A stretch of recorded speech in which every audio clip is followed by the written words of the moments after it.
လုံးပဲမင်္ဂလာပါခင်ဗျာ UK Match Day ရဲ့ Facebook နဲ့ YouTube Channel တွေကနေကြိုဆိုပါရစေဒီကနေ့ရဲ့နောက်ဆုံးရအားကစားသတင်းတွေကိုကြည့်ရမယ်ဆိုရင်တော့အင်္ဂလန်ဘောလုံးဖွဲ့ချုပ် FA ကတော့လာမယ့်ရာသီရဲ့ Community တိုင်းဖွင့်ပွဲကိုဩဂတ်လ30ရက်နေ့မှာပြုလုပ်မယ်လို့အတည်ပြုကြေညာခဲ့ပြီးဖြစ်ပါတယ်လာမယ့်ရာသီဖြစ်တဲ့2020-2021ရာသီရဲ့ပထမဆုံးဖွင့်ပွဲကိုတော့အင်္ဂလန် Premier League Champion ဖြစ်ထားတဲ့ Liverpool အသင်းက FA Cup Semi-Final တက်လာတဲ့အသင်းလေးသင်းကတသင်းနဲ့ရင်ဆိုင်ရဖို့ရှိနေတာပ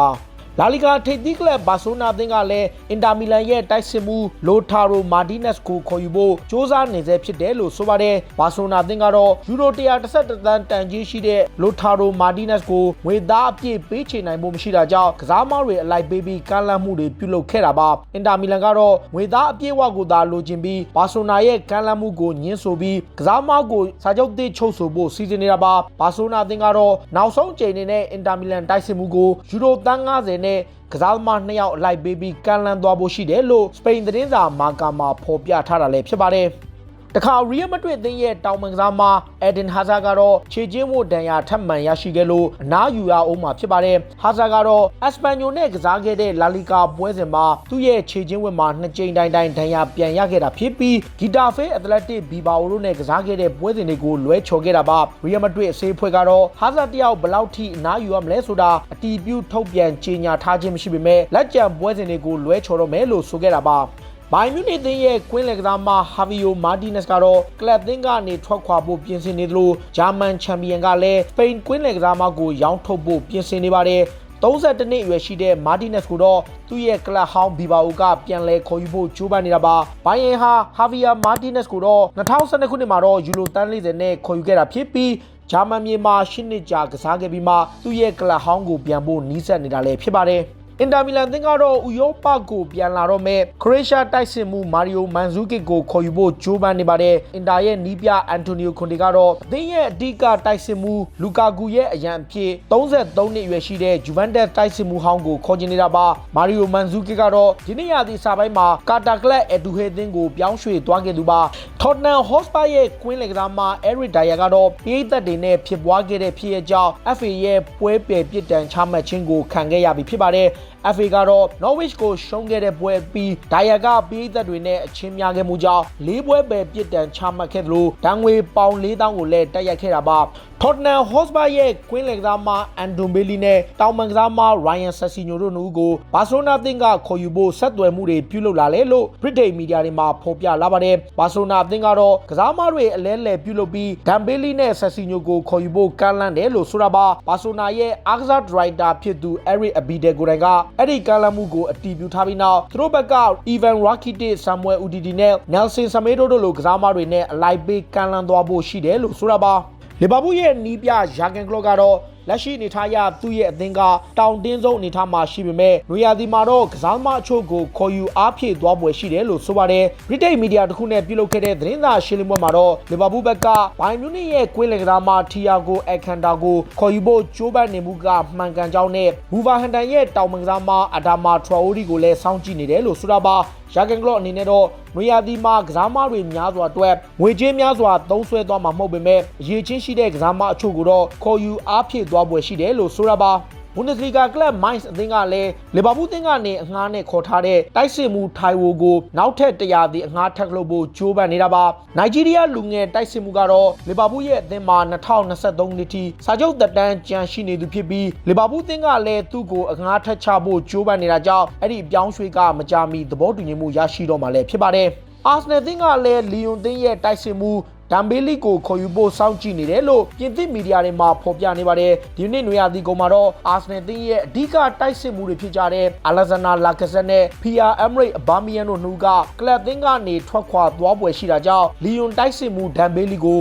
အာဆနယ်ဘက်ကအစားထိုးဖို့ပြစ်မှတ်ထားနေတယ်လို့ဆိုတာပါလီယွန်ဥက္ကဋ္ဌကလည်းသူတို့ရဲ့ကစားသမားကိုတော့ယူရိုသန်း60လောက်ရရှိပါကရောင်းချသွားမယ်လို့ဆိုတာပါအာဆနယ်ရဲ့လူငယ်ကွင်းလယ်ကစားမမက်တီယိုဂွမ်ဒူစီကိုတော့ဥ ဥရောပထိပ်တန်းကလပ်တွေကခေါ်ယူဖို့ကြိုးပမ်းလာပါတယ်ပြင်သစ်လူငယ်ကစားသမားကိုတော့လာလီဂါထိပ်သီးကလပ်ဘာစီလိုနာအက်တလက်တီကိုမက်ဒရစ်ပြင်သစ်ချန်ပီယံ PSG နဲ့အင်တာမီလန်အသင်းတွေကခေါ်ယူဖို့ကြိုးပမ်းနေပြီးအာဆနယ်အသင်းကလည်းရောင်းထုတ်ပွဲရှိနေတာပါအာဆနယ်ဘက်ကတော့လူငယ်ကွင်းလယ်ကစားသမားအတွက်ပေါင်တန်း90လောက်ဈေးသတ်မှတ်ထားပြီးလာလီဂါကအက်တလက်တီကိုမက်ဒရစ်နဲ့ဘာစီလိုနာအသင်းတွေကတော့သူတို့ရဲ့ကစားသမားတွေနဲ့အလဲလှယ်ပြုလုပ်ပြီးခေါ်ယူဖို့ကြိုးပမ်းနေတာလည်းဖြစ်ပါတယ်မန်ချက်စတာယူနိုက်တက်အသင်းမှာနေရာပျောက်ဆုံးလာတဲ့တောင်မန်ကစားသမားဒန်နီယယ်ဂျင်းကတော့ကလပ်အသင်းကနေထွက်ခွာပြီးအငှားထွက်ကစားမှာမဟုတ်ဘူးလို့သူ့ရဲ့အေဂျင့်ဖြစ်သူကတော့ညှင်းဆိုလိုက်ပြီးဖြစ်ပါတယ်လက်ရှိမှာတော့ United အသင်းမှာလူငယ်ကစားသမားလေး Greenwood ခြေစွမ်းပြနေတာကြောင့်လာမယ့်ရာသီမှာ Daniel James ကိုကလပ်အသင်းဘက်က အငှားချဖို့သတင်းတွေထွက်ပေါ်နေမှုကို Agent ကိုယ်တိုင်ကညှင်းဆိုခဲ့တာဖြစ်ပြီး Daniel James ကိုယ်တိုင်ကပုံမှန်တနေရာရရှိဖို့တိုက်ပွဲဝင်သွားမယ်လို့ဆိုခဲ့တာပါUnited ရဲ့နမဲကျော်ဂိုးသမားဟောင်းကြီးပီတာရှမိုက်ကယ်ကတော့လက်ရှိဂိုးသမားဒါဗစ်ဒဟေယာကတော့လာမယ့်ဆယ်စုနှစ်တစ်ခုလောက်ထိအသင်းမှာဆက်ရှိပြီးအသင်းကိုအကောင်းဆုံးဦးဆောင်သွားလိမ့်မယ်လို့ဆိုပါတယ်ဒါဗစ်ဒဟေယာကတော့လက်ရှိမှာဂိုးသမားတယောက်အနေနဲ့တော့ငယ်ရွယ်တဲ့အရွယ်မှာရှိနေပြီးဒီအသင်းမှာပဲနံပါတ်1နေရာနဲ့နောက်ထပ်10နှစ်လောက်ထိကစားသွားနိုင်တယ်လို့ပီတာရှမိုက်ကယ်ကချီးကျူးပြောကြားခဲ့တာပါUnited ကတော့ Man City ကစိတ်ဝင်စားနေတဲ့ Inter Milan ရဲ့နောက်ခံလူ Milan Skriniar ကိုခေါ်ယူဖို့စဉ်းစားနေတယ်လို့ Britain ထုတ် Daily Mail သတင်းစာမှာဖော်ပြလာပါတယ်။ Manchester United အသင်းကတော့ Napoli ရဲ့နောက်ခံလူ Koulibaly ကိုခေါ်ယူဖို့ကြိုးပမ်းခဲ့ပေမဲ့သူ့ရဲ့ပြောင်းရွှေ့ခြင်းကပေါင်တန်း80နဲ့100ကျားမှာပေးချေရမှာဖြစ်လို့ United ကဈေးသက်သာနဲ့ရနိုင်မဲ့နောက်ထပ်ကစားမတယောက်ကိုပြောင်းလဲစိတ်ဝင်စားတာလည်းဖြစ်ပါတယ်။ Inter Milan ကတော့သူတို့ရဲ့နောက်ခံလူကိုတော့ပေါင်53တန်းထိဈေးသက်မှတ်ထားပေမဲ့Manchester United ကတော့သူ့ကိုအရခေါ်ယူနိုင်ဖို့ Manchester City ကိုကြောပြီးကြိုးပမ်းရမှာလည်းဖြစ်ပါတယ်။ Chelsea သင်းကခေါ်ယူဖို့ပြစ်မှတ်ထားနေတဲ့ဂျာမန်ကွင်းလယ်ကစားသမား Kai Havertz ကတော့ကလပ်သင်းကနေထွက်ခွာဖို့တရားဝင်တောင်းဆိုမှုတွေပြုလုပ်ခဲ့ပြီးဖြစ်ပါတယ်။အသက်20အရွယ်သာရှိသေးတဲ့ဂျာမနီကွင်းလယ်ကစားသမားကတော့ဒီနေ့ရာသီမှာလီဗာပူးဆင်အတွက်ခြေစွမ်းပြကစားနေသူဖြစ်ပြီးသူ့ကိုတော့ပရီးမီယာလိက Chelsea နဲ့လာလီဂါက Real Madrid အသင်းတွေကခေါ်ယူဖို့စိတ်ဝင်စားနေတာပါ။ကစားသမားကိုယ်တိုင်ကတော့ဥရောပထိပ်တန်းကလပ်တွေခေါ်ယူဖို့စိတ်ဝင်စားခြင်းခံရပေမဲ့သူဟာအင်္ဂလန်ပရီးမီယာလိကိုပြောင်းရွှေ့ကစားခြင်းတယ်လို့ဆိုတာပါ။လက်ရှိမှာတော့သူ့ရဲ့ agent ဖြစ်သူနဲ့ Chelsea သင်းကြားပေါင်တန်း90ကိုညှိနှိုင်းသွားပွဲရှိတယ်လို့ Britain မီဒီယာတွေမှာဖော်ပြနေတာလည်းဖြစ်ပါတယ်။ Chelsea ရဲ့နီးပြ Frank Lampard ကတော့ကလပ်အသင်းရဲ့လက်ရှိခံစစ်ပိုင်းကတော့ Premier League Champions ဖြစ်ဖို့လုံလောက်မှုလုံးဝမရှိဘူးလို့ဆိုလိုက်ပါတယ်။ Premier League ပွဲစဉ်တွေတိုင်းမှာဂိုးတွေကိုလွယ်လွယ်ကူကူပေးနေရတဲ့သူ့ရဲ့ခံစစ်နဲ့ပတ်သက်ပြီးကျွန်တော်တို့ Champion ဖြစ်ဖို့ဆိုရင်ဒီလိုပုံစံမျိုးနဲ့ဆိုမလွယ်တာပါ။ဒီထက်ပိုပြီးတည်ငြိမ်ဖို့လိုအပ်သလို Premier League မှာ Champion ဖြစ်ဖို့ဆိုရင်တော့ဘိုးနောက်ခံလူနဲ့ဘယ်နောက်ခံလူတူထပ်မံခေါ်ယူသွားဖို့လိုအပ်နေတယ်လို့လမ်ဘတ်ကဆိုခဲ့တာလည်းဖြစ်ပါတယ်။ Manchester City သင်းကလည်း RB Leipzig မှာအငှားချထားတဲ့ Angelino ကိုနောက်ထပ်100သင်းအငှားချဖို့သဘောတူလိုက်ပြီဖြစ်ပါတယ်။ပြီးခဲ့တဲ့ January ကလာမှာ Leipzig သင်းကိုပြောင်းရွှေ့ခဲ့တဲ့ Angelino ဟာဂျာမန်မြေမှာခြေစွမ်းပြကစားနေရင်က Leipzig ကိုအပြီးသက်ပြောင်းရွှေ့ဖို့ရှိနေတာပါ။ဒါပေမဲ့ Man City ဘက်ကတောင်းဆိုထားတဲ့ယူရို25သန်းကိုပေးချေနိုင်ခြင်းမရှိတာကြောင့် RB Leipzig သင်းကသူ့ကိုနောက်ထပ်တစ်ချိန်တက်တန်းတိုးဖို့ချိုးပမ်းခဲ့ပြီးနောက်ဆုံးမှာနှစ်ဖက်သင်းကြားသဘောတူညီမှုရရှိခဲ့တာလည်းဖြစ်ပါတယ်။ Juventus ကနီးပြ Maurizio Sarri ကတော့ AC Milan ကိုရှုံးနိမ့်ခဲ့တဲ့ပွဲပြီးမှသူ့အနေနဲ့ကလပ်သင်းမှာထိပ်တန်းအဆင့်ရှိတဲ့ကွင်းလယ်ကစားသမားကောင်းတစ်ယောက်ထပ်မံလိုအပ်နေတယ်လို့ဆိုလိုက်ပါတယ်။ Juventus အသင်းက Chelsea ရဲ့ကွင်းလယ်လူ Jorginho ကိုခေါ်ယူပေးဖို့ကလပ်သင်းကိုတောင်းဆိုမှုပြုလုပ်ထားတာပါ။ Juventus အသင်းဘက်ကလိုအပ်ပါကကစားသမား2ယောက်လောက်ထိအလိုက်ပေးပြီးခေါ်ယူသွားပွဲရှိတယ်လို့ Italy မီဒီယာတွေမှာဖော်ပြနေပေမဲ့ Chelsea အသင်းကတော့အနည်းဆုံးယူရို50နဲ့60ကြားရမှရောင်းခ